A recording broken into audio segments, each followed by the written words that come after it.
बादशाहपुर की तस्वीर है जहां पर कल स्थिति खराब हो गई थी गुरुग्राम की। वहां पर आज सुबह सुबह लोग आते जाते हुए नजर आए। कल यहीं पर हमने यहां पर हिंसा देखी थी। दुकानों में किस तरह से तोड़फोड़ की गई थी, किस तरह से लोग लूटते हुए भी नजर आए दुकानों से सामान। लेकिन आज लोग अपने रोजमर्रा के काम में व्यस्त नजर आ रहे हैं। उसी तरह दूध आ रहा है, दूध लेने के लिए पहुंच रहे हैं लोग, अपने दफ्तरों के लिए निकल रहे हैं। वहां पर बसेस आ रहे हैं, जो स्टैंड है वहां पर ऑटो रिक्शा इत्यादि इत्यादि सब नजर आ रहे हैं। तो यानी कि मंडी भी खुली हुई है, यहां पर हालात सामान्य है। कल डीजीपी ने भी इस बात की जानकारी दी थी कि गुरुग्राम में कोई स्थिति खराब नहीं होगी। पुलिस के अधिकारियों ने कहा कि गुरुग्राम में इस तरह की अगर कोई हिमाकत करता है तो उसको बख्शा नहीं जाएगा। बिल्कुल हालात सामान्य है गुरुग्राम में।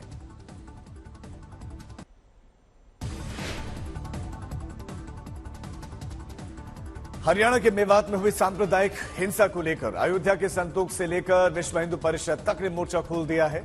साधु संत इसको सुनियोजित हमला बता रहे हैं और विश्व हिंदू परिषद ने अयोध्या में कटआउट के साथ मार्च निकाला और निर्दोष भक्तों पर हमले के दोषियों के खिलाफ कार्रवाई की मांग की है।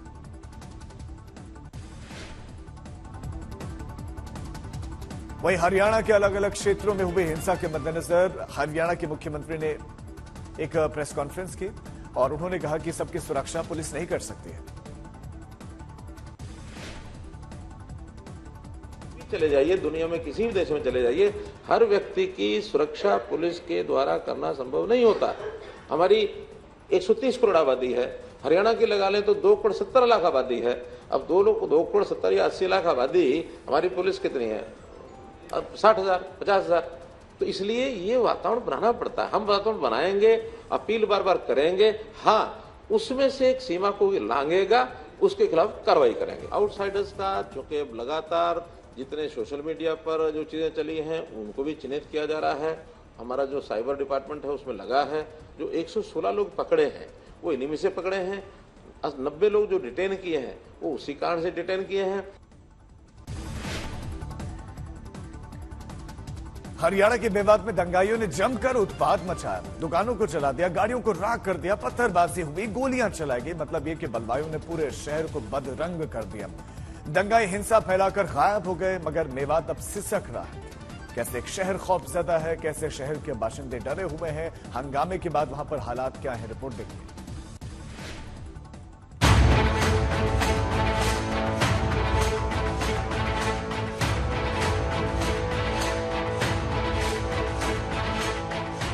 हर व्यक्ति की सुरक्षा पुलिस के द्वारा करना संभव नहीं होता।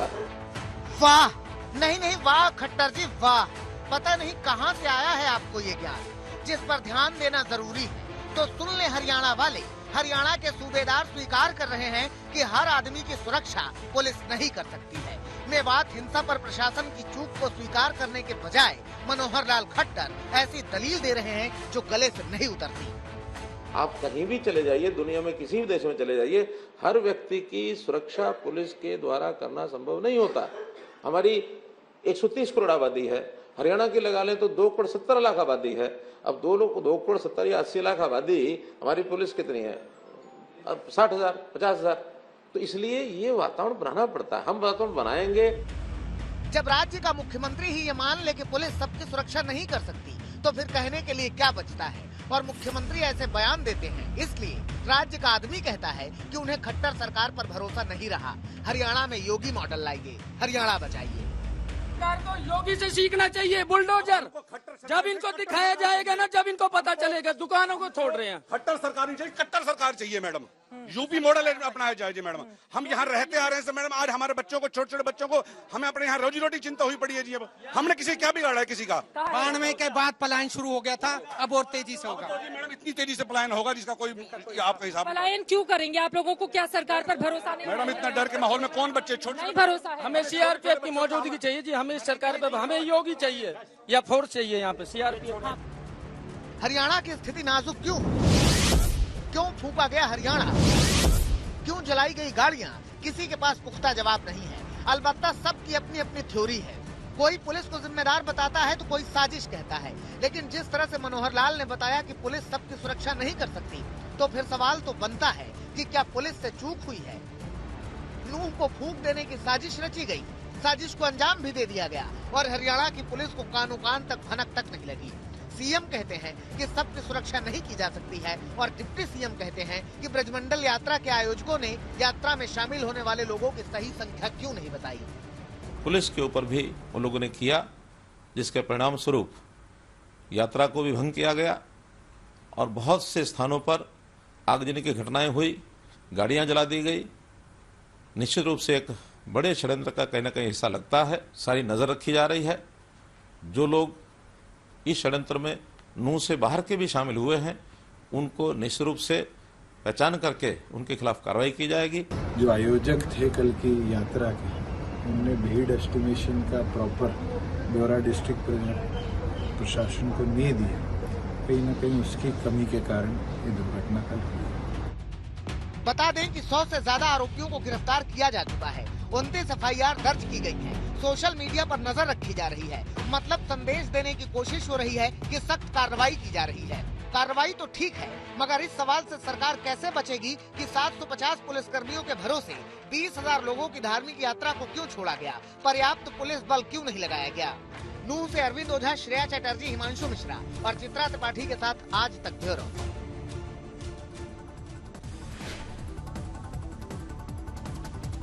ज्ञानवापी में आज इस पूरे मामले में परिसर में सर्वे होगा या नहीं, आज फैसला होगा। दरअसल इस बात का फैसला इलाहाबाद हाईकोर्ट सुनाएगा। 27 जुलाई को दोनों ही पक्षों की दलीलें सुन ली गई थी। कोर्ट ने अपना फैसला सुरक्षित रख लिया था। दोनों पक्ष दावा कर रहे हैं कि फैसला उनके हक में आएगा।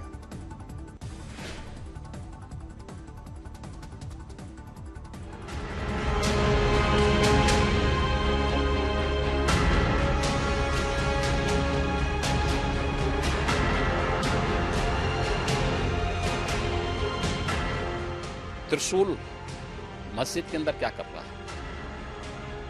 ज्योतिर्लिंग है, देव प्रतिमाएं हैं, पूरी दीवारें चिल्ला चिल्ला के क्या कह रही हैं? इलाहाबाद हाईकोर्ट आज वाराणसी के ज्ञानवापी सर्वे मामले में फैसला सुनाएगा। दोनों पक्षों को उम्मीद है कि फैसला उनके पक्ष में ही सुनाया जाएगा। कोर्ट में दोनों पक्षों की लगातार 2 दिन बहस चली थी। कोर्ट ने दोनों पक्षों की दलीलें सुनने के बाद 27 जुलाई को अपने फैसले को सुरक्षित रख लिया था। मस्जिद की इंतजामिया कमेटी ने वाराणसी जिला जज के फैसले को चुनौती देते हुए याचिका दाखिल की थी। दरअसल वाराणसी जिला जज ने एएसआई को ज्ञानवापी परिसर के सर्वे का आदेश दिया था। हिंदू पक्ष के वकील विष्णु शंकर जैन ने कहा कि कमिश्नर रिपोर्ट में तीनों गुंबदों के नीचे हिंदू मंदिर शिखर पाया गया है। वहीं दीवार पर संस्कृत में लिखे श्लोक मिले हैं। साथ ही कई जगह स्वास्तिक सहित हिंदू धर्म के कई प्रतीक भी मिले हैं। ऑनरेबल इलाहाबाद हाईकोर्ट को हम सेटिस्फाई कर पाए हैं और एएसआई सर्वे का जो order honourable district court Varanasi ने 21 जुलाई 2023 को दिया था, उसको ऑनरेबल इलाहाबाद हाईकोर्ट बरकरार रखेगी, मेंटेन रखेगी। जो अंजुमन इंतजामिया था, उनका मेजर ऑब्जेक्शन यही था कि एएसआई के सर्वे से स्ट्रक्चर डैमेज हो सकता है, जिसपे एएसआई ने ये एफिडेविट दिया कि बिना डैमेज किए हुए पूरी कार्रवाई की जाएगी। उनका ये कहना था कि इस स्टेज पे सर्वे नहीं किया जा सकता, जिसके लिए हमने 10 जजमेंट का हवाला दिया कि ये सर्वे किसी भी स्टेज पे हो सकता है। एएसआई ने साफ कर दिया है कि सर्वे अत्याधुनिक तकनीक से किया जाएगा, जिससे ज्ञानवापी के मौजूदा ढांचे को कोई नुकसान नहीं होगा और न ही कहीं खुदाई की जाएगी। इससे पहले सीएम योगी भी कह चुके हैं कि ज्ञानवापी की दीवारें चीख चीख कर सबूत दे रही हैं कि वहां मंदिर तोड़कर ही मस्जिद बनाई गई थी। अगर हम उसको मस्जिद कहेंगे तो फिर विवाद होगा। हमें ज्ञानवापी बोल देना चाहिए। मुझे लगता है कि भगवान ने जिसको दृष्टि दी है वो देखे ना। त्रिशूल मस्जिद के अंदर क्या कर रहा है? ज्योतिर्लिंग है, देव प्रतिमाएं हैं, पूरी दीवारें चिल्ला चिल्ला के क्या कह रही हैं? सर्वे पर फैसले से एक दिन पहले विश्व वैदिक सनातन संघ की सदस्य राखी सिंह ने एक और याचिका वाराणसी की जिला अदालत में दायर की, जिसमें कहा गया है कि ज्ञानवापी पर मुस्लिमों के प्रवेश पर तुरंत रोक लगाई जाए। इस याचिका पर 4 अगस्त को सुनवाई होगी। वाराणसी में ज्ञानवापी के सर्वे के फैसले को लेकर स्थानीय लोगों में भी काफी उत्साह देखा जा रहा है। प्रयागराज से पंकज श्रीवास्तव के साथ ब्रजेश यादव, वाराणसी आज तक। ज्ञानवापी मामले को लेकर एक और याचिका दाखिल की गई है और यह जनहित याचिका सर्वे मामले में फैसला आने से एक दिन पहले ही दाखिल की गई। श्रृंगार गौरी की नियमित पूजा की इजाजत देने की मांग करने वाली राकेश सिंह और अन्य वादी ने याचिका दाखिल की है और इसमें यह मांग की गई है कि परिसर में गैर हिंदुओं के प्रवेश पर पाबंदी लगाई जाए। साथ ही ज्ञानवापी परिसर में मिले हुए हिंदू प्रतीक चिन्हों को संरक्षित किया जाए। याचिका पर सोमवार 7 अगस्त को सुनवाई होने की उम्मीद है। श्रृंगार गौरी केस की मुख्य याचिकाकर्ता श्रीमती राखी सिंह की तरफ से माननीय न्यायालय को एक एप्लीकेशन दी गई है कि एएसआई सर्वेक्षण जो अभी लंबित है कोर्ट में, उसके पहले मुस्लिमों को उस ज्ञानवापी परिसर में जाने से रोका जाए, क्योंकि ये पक्ष पहुंच करके हमारे आदि विशेषवर के सबूतों को मिटाने का काम कर रहा है। हिमाचल में मंडी के चंडीगढ़ मनाली नेशनल हाईवे के पास में एक बार फिर से लैंडस्लाइड हुआ है, जिसके कारण हाईवे को बाधित करना पड़ा है। हाईवे बंद है। जानकारी के मुताबिक हाईवे के पास में ब्लास्टिंग से बड़ी बड़ी चट्टानें तोड़ने के लिए हाईवे के ट्रैफिक को बंद किया गया था। काम पूरा होने के बाद इस ट्रैफिक को खोल दिया गया था, जिसके बाद बारिश हुई। बारिश की वजह से पहाड़ी से बड़ी मात्रा में, बड़ी संख्या में पत्थर गिरे और अब हाईवे पर ही संकट खड़ा हो गया है।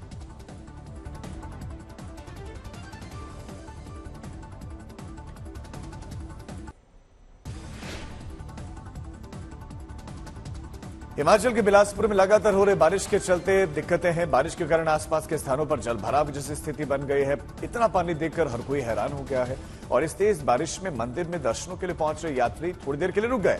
हिमाचल के पहाड़ी इलाकों में बारिश का अलर्ट है और उसके बाद श्री नैना देवी में भारी बारिश का दौर शुरू हुआ, जिसमें मंदिर के आसपास के क्षेत्र में सीढ़ियों पर भी पानी बहता हुआ नजर आया। हिमाचल प्रदेश के शक्तिपीठ ऊंची पहाड़ी पर विद्यमान है और यहां पर पिछले काफी दिनों से लगातार बारिश हो रही है और तेज बारिश का दौर जारी है और इस बीच में ये तस्वीरें सामने आई हैं।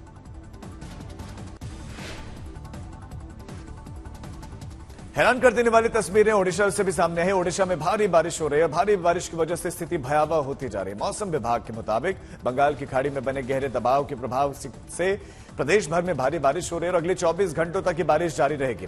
इसी क्रम में बंशधारा और वैतरणी नदी इस वक्त खतरे के निशान को पार कर गए हैं, जिससे इसके किनारे रहने वाले लोगों में दहशत है। राज्य में लगातार बारिश हो रही है और बारिश को देखते हुए 5 जिलों के स्कूलों में छुट्टी का ऐलान कर दिया गया।